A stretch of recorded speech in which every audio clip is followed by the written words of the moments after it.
Hello everyone and welcome back to TowerGate. It is Monday, March the 5th, 2018, TowerGate Day 361. Wow, 361. Man, it's hard to believe. Alrighty, Trey Gowdy appeared on Morning Futures with Maria Bartiromo on Sunday morning, and he said a second special counsel may be unavoidable. He's coming around. He hasn't really liked the idea of a special counsel up until this point. He's been thinking that it could be handled within the Department of Justice. Really didn't want to see a special counsel. But now I think he's beginning to see the light, especially because of what we've now confirmed in the last 2 weeks, which is that the State Department was involved. And we know the CIA was involved, and possibly other organizations within the government itself and the deep state, not to mention the media. What do I mean by that? Well, we found out about 2 weeks ago that Jonathan Weiner from the State Department was Christopher Steele's primary source. And his information was coming to him from Sidney Blumenthal, which was coming from Cody Shearer, who's Clinton's inside hatchet man. Clinton was directly feeding Christopher Steele via Blumenthal and Weiner. Now, why is that important? It's important because IG Horowitz is the Inspector General over the DOJ, which includes the FBI. But that's all. You see, there's about 47 or 48 Inspector Generals. Each of these areas of the government have their own Inspector General. So that means that Horowitz can look into the things that came out of the FBI and the DOJ, but he's not the Inspector General for the State Department. That's someone else. He's not the Inspector General for over the CIA. That's someone else. He's not the Inspector General for the IRS. That's someone else. So all these various government agencies have their own Inspector General. So it would be impossible for Horowitz to conduct the type of investigation he would need to conduct as Inspector General of the DOJ, because this conspiracy, this insurance policy, this frame-up spanned across multiple agencies of the government. And Horowitz only has access or authority to investigate the DOJ and the FBI. So this is the main reason, probably, why Trey Gowdy realizes that you need an independent counsel, special prosecutor, whatever, someone who can come in, who can look at all of the agencies involved, which would include, of course, the State Department and the CIA and the NSA and the IRS and in any of these other organizations. In fact, the United Nations, because we had Samantha Power and Susan Rice, the National Security Advisor, participating in unmasking. So this cuts across a wide span of government agencies, including right into the administration itself. So, yes, it's about time that Gowdy got on board and figured it out. Also, the IG is not really... He's not a prosecutor. He's not going to come out with a report and list the laws that were broken and all this kind of stuff. He is, or anything like that. He's going to come out and he's going to have a report, and it's going to show where there were, shortcomings. He's going to have a recommendation for what we can do to resolve these issues in the future and all that sort of thing. It's not the same thing. There's evidence of crimes. You need prosecutors. Now, we have learned in the last couple of weeks that Sessions has put a team of prosecutors, investigators, and lawyers to work with the IG. And also, we've learned that the Director of National Intelligence has also done the same. But still, and some of these things may be brewing behind the scenes, and we just don't know about it. But to actually file indictments, to really look at this thing the way it needs to be looked at, looking at all these groups together that work together, you really need a special counsel with the ability to subpoena witnesses and documents and all these sorts of things, to be able to go places where even the IG cannot really go for various reasons.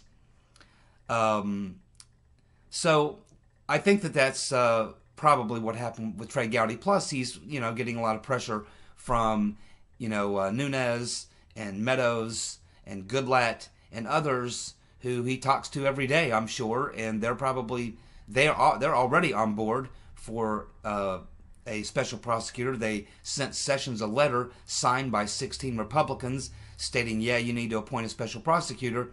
And I don't think Gowdy was on that list of people who signed that. But I think he's starting to realize that this is where it has to go, because Horowitz simply cannot, nor is it his position to act as a prosecutor. So we will continue to follow that progress as we move forward in that direction. And hopefully that's exactly what will happen. I think at the end of the day there has to be a special counsel specifically focused on looking at that side of things, because Mueller clearly is not looking at anything like that. He's totally on a witch hunt for Trump and people around Trump. He's not looking at the dossier. He's not looking at any of that stuff. Not seriously, other than to cover up anything that might be damaging to the people he's protecting, which would be the Rotten Reverend, the Obama administration, and his liberal buddies. That is pretty much what's going on there. We also probably, at the end of the day, will have to have a special prosecutor to investigate the special prosecutor, the special counsel, the executioner, Bob Mueller, because ultimately we're going to find that he himself is involved in the deep state coup. Putin told Megan Smelly that he will not extradite his citizens. Also says, show me the proof of collusion or meddling by my government. Just exactly what I told you a week ago.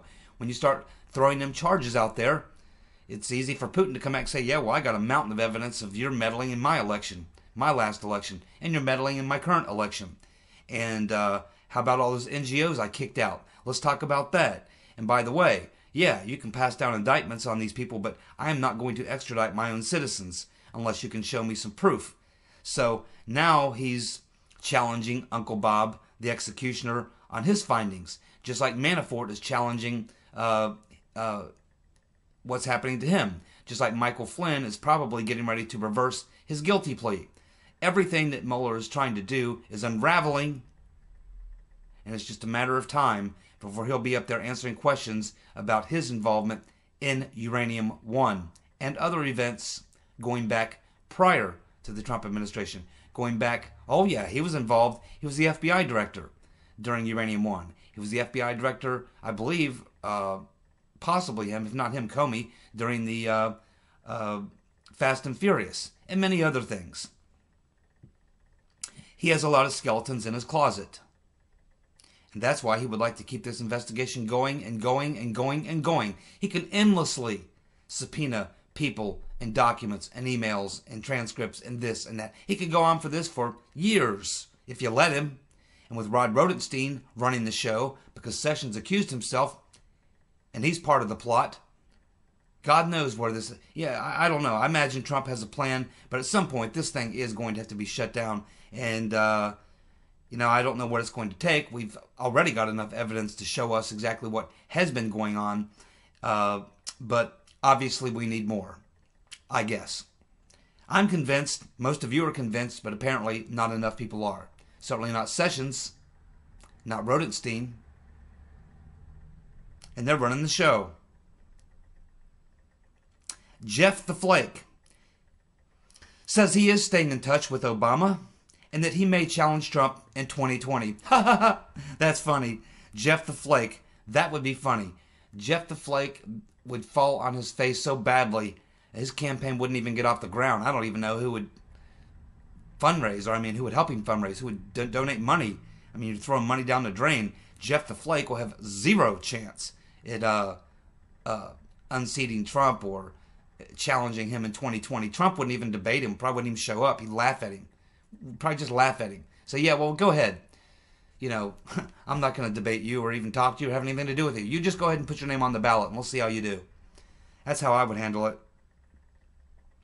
The Rotten Reverend Clinton has told the Democratic National Committee that she is looking forward to helping the Democrats win in 2018. And for a mere $900,000, she will turn over her donor list. Currently, she rents her donor list to anyone. Did you know that? Are you a Hillary Clinton donor? Guess what?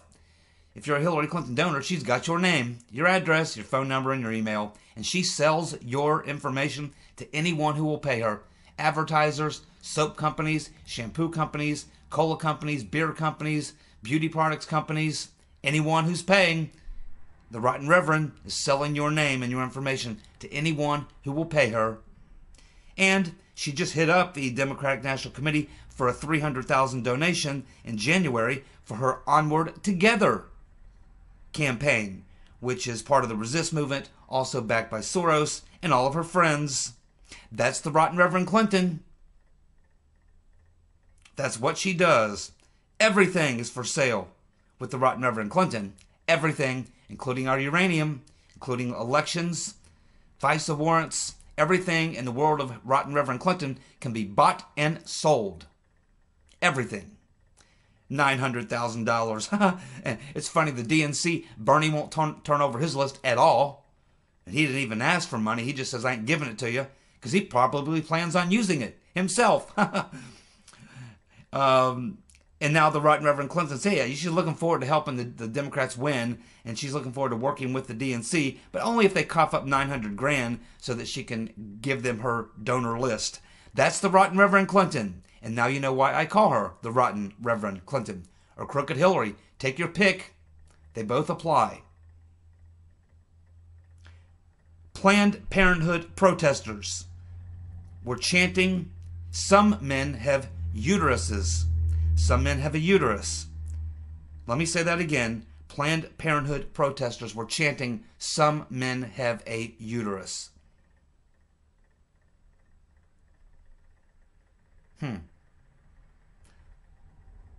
I didn't do great in biology or anatomy or any of those sort of things, but I'm pretty sure that if you have a uterus, you're a female.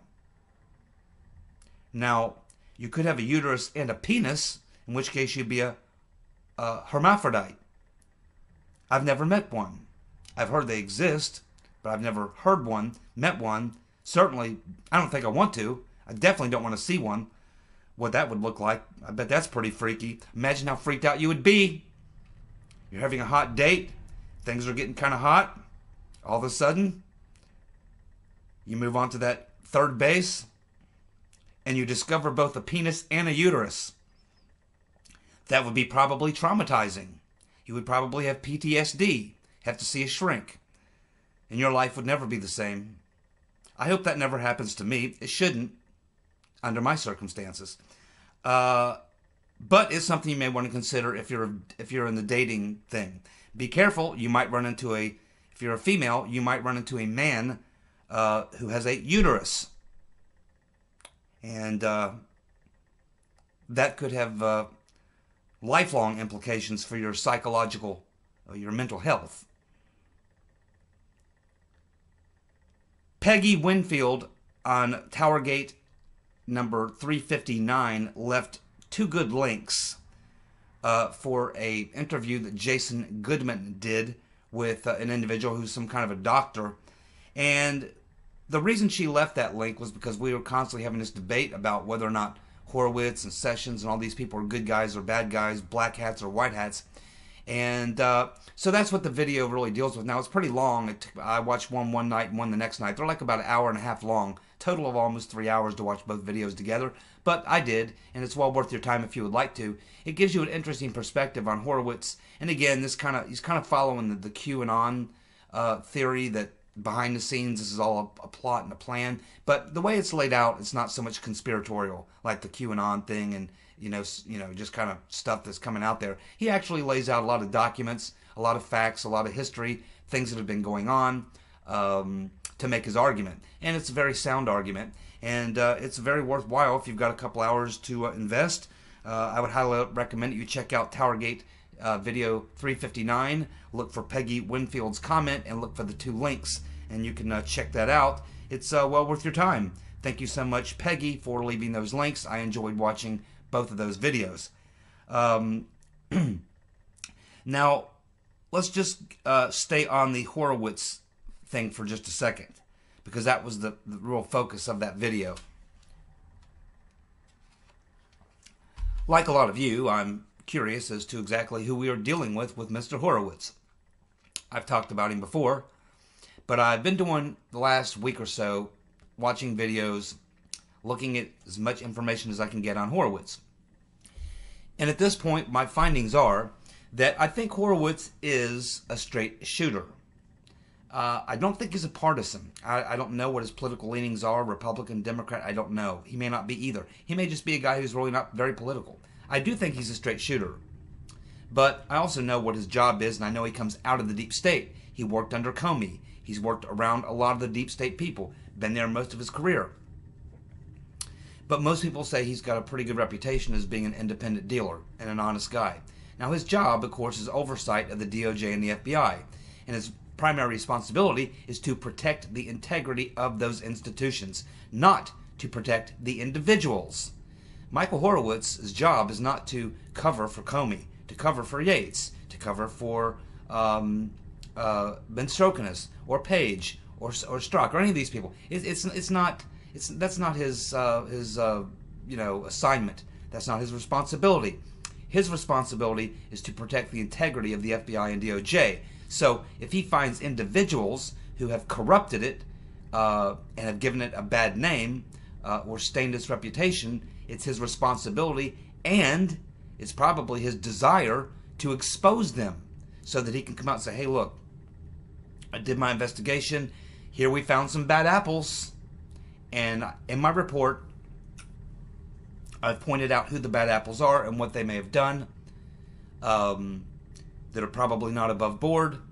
And here's my report. And now it's up to the Attorney General to take my report and do whatever he wants to do with it. But that's my findings. So Horowitz is, his job is to protect the institution he represents, not the individuals, even if they're at the top of the food chain. Not his job to protect them.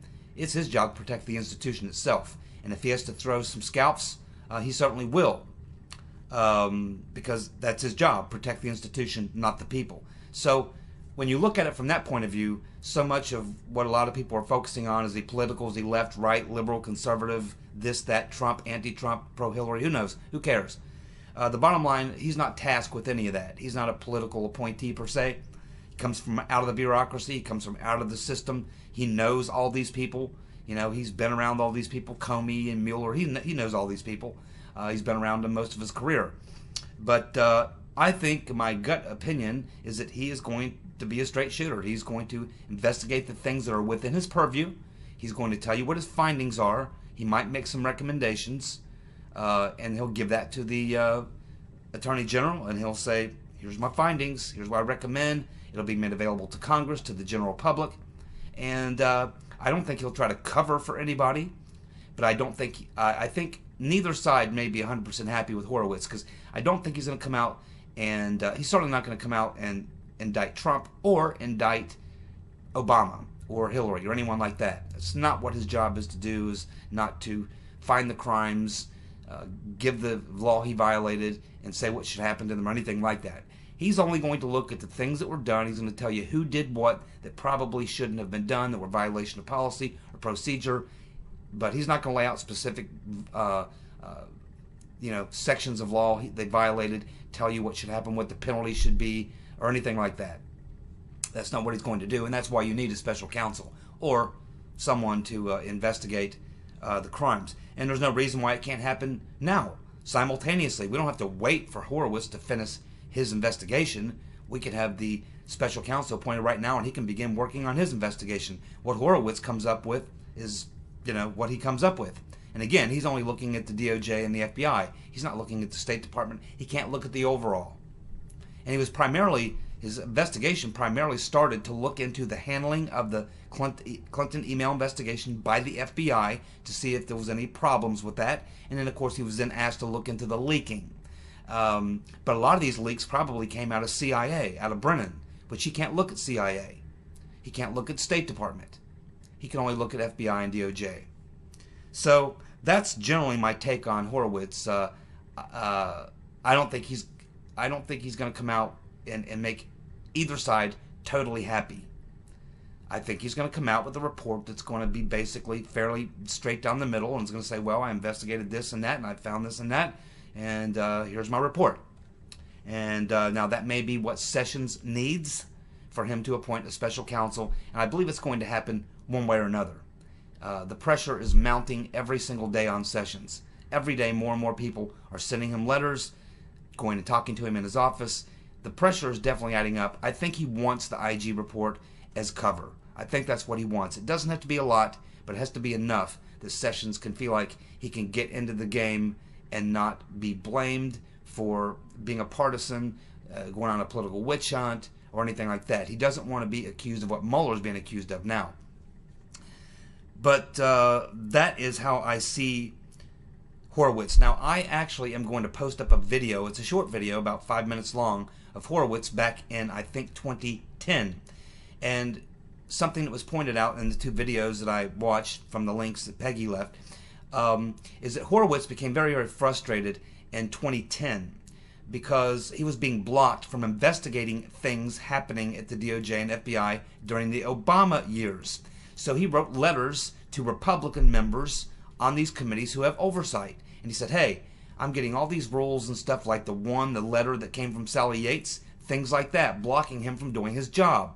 And so he basically went to the Congress, wrote him some letters, and they all said, yeah, well, that does sound like a real problem. Why don't you come in for open hearings and we'll have this hash this out. So this video I'm going to leave a link for is the opening statement from Michael Horowitz in those hearings. And basically the angle he took was to come to members of Congress and say, see, you tell me, the Inspector General, that I am supposed to have oversight, to do oversight, and you count on me to dig into these things and find out if there were problems, if there were things that were done that shouldn't have been done.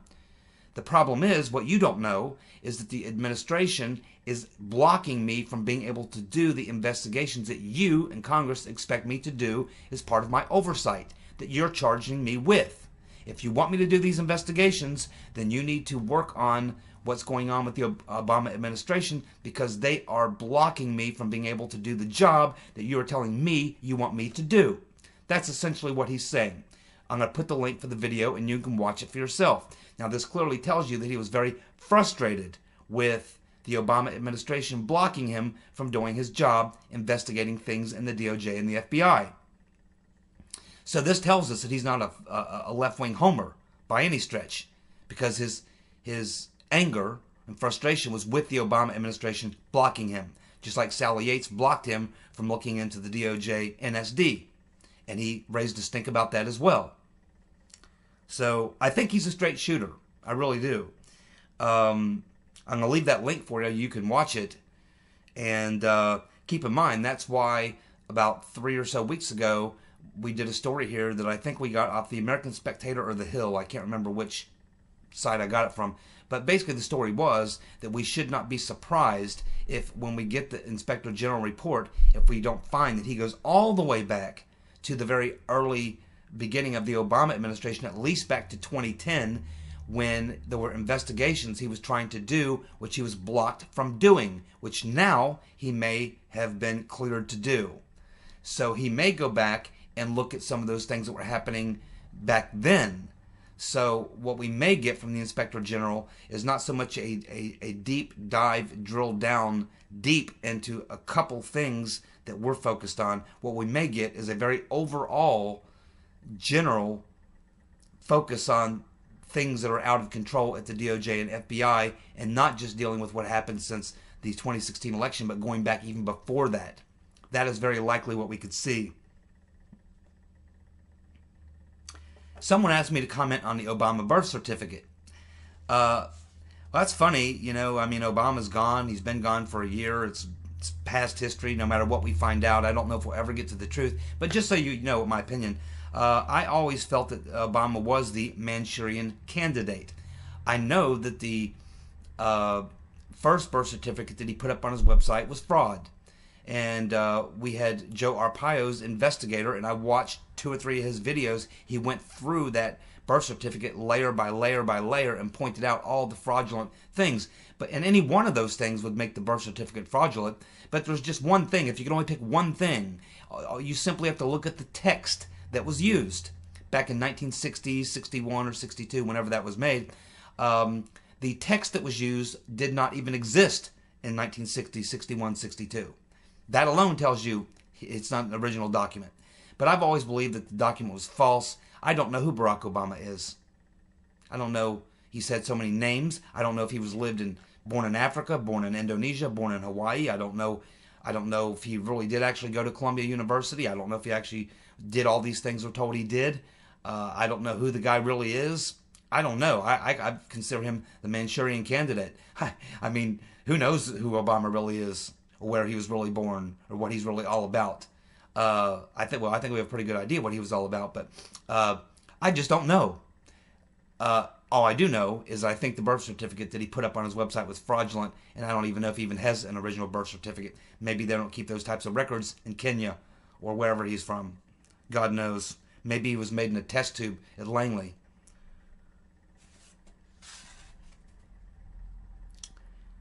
Very important elections going on right now as I speak in Italy. If these elections turn out and they go the way that a lot of people think they're going to go, it will be even bigger bombshell than even Brexit. And of course, if you're keeping up with what's going on in Brexit, they voted for Brexit, succeeded in Brexit, but now they're having a hell of a time getting Brexit implemented because the deep state in the UK and the EU are doing everything they can to stop it. So it's a daily war getting Brexit implemented. Obviously, the EU is collapsing. It's in the early stages of collapse. And this would be another, just another a chink in the armor, another death blow to the EU, if in fact this election turns out the way a lot of people are thinking. And the thing is, after Brexit and then Trump gets elected, everybody was talking about in Europe they feared this populist nationalist movement. But once Geert Wilders lost in the Netherlands and Marine Le Pen did not win in France, they said, okay, we've survived it. It's going to go away. It's going to recede. But I said back at that time that that's not the case at all. I said this movement's just getting started. It's not about over. No. It's just getting started. It will continue. And I think that this election in Italy and what you see happening with the anti-EU party in Germany and the anti-EU party in Poland, the anti-EU party that exists in Austria, I think that the anti-EU populist nationalist sort of movement is rising.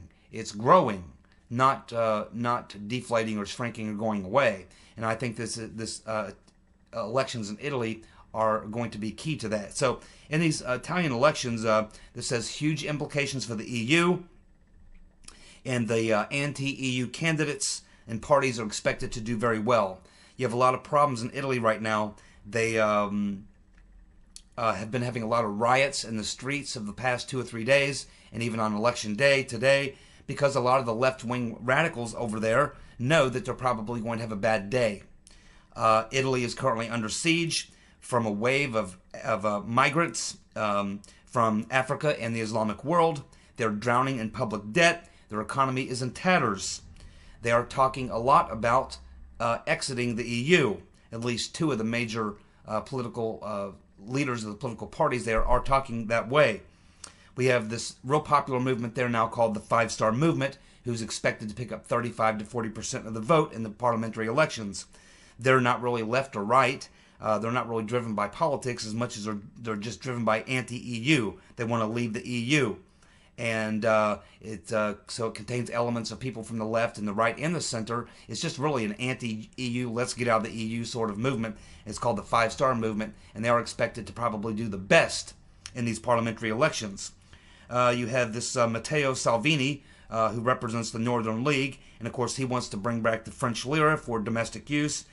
He rails against the EU and the bureaucracy and all that kind of stuff. Then we have the Forza Italia party, which is the party of Berlusconi. Of course, Berlusconi was convicted of criminal charges. He can't serve, but his party is expected to do pretty well. They represent the conservative or right-wing, right-of-center party. Then you have this Giorgio Meloni, who's the farthest to the right. And, of course, he's the guy who went over and met with Viktor Orban, who's the Trump-like president of Hungary. He says that he would like to see Italy join the Visegrads, which is, of course, Hungary, Poland, Slovakia, and the Czechoslovakia. So you have these populist nationalist movements getting stronger in Germany, Austria, and, of course, they're still growing in the Netherlands and in France as well. So we'll have to see how these elections turn out. And Italy could be a major event going down there, and a huge blow to the EU if these right, center-right parties do as well as expected. We'll keep watching. By the time you watch this video, we will know. Thank you for tuning in. You guys have a good night, and I'll be back tomorrow. Bye.